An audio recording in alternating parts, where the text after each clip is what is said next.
The Last Paper Route is a team effort by Canadian boys Sean Jordan, Alex Kennedy, and Dave Howlett. It's a story about a wiry couple of paper boys just given the most challenging route of their lives with monsters, conspiracy, hair metal bands, and vampires?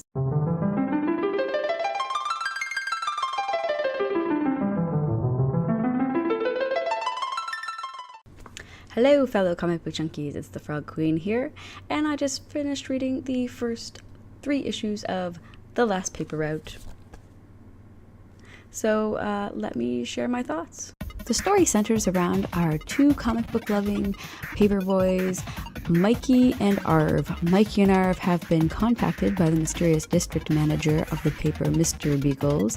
I say mysterious because, sunglasses. He's reassigning the boys to the most awesome, most challenging route in the city. Mikey and Arv run up against all sorts of obstacles, from monsters to veteran paper route girl Carrie. Get it? She's a carrier, so her name's Carrie. And even the Zine King. I love the small details in the panels, like the name of the comics and the zines that the boys are reading. A lot of the great jokes are found in and outside of the script, and I have to say that the overall story reminds me a lot of movies and television I watched as a child. Yes, that would have been the 80s and the early 90s. Things like The Lost Boys, The Little Vampire, Are You Afraid of the Dark in particular are a couple that come to mind.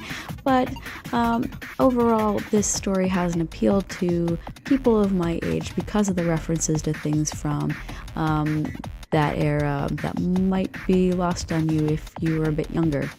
However, there's plenty there to keep young minds occupied. Dave Howlett gives us bold panels of black and white, and what I appreciate the most are the characters' facial expressions, which just say as much as the scripting does. I can't stand it when I read comics with a bunch of straight-faced characters that are supposedly dealing with shocking situations. That's the worst.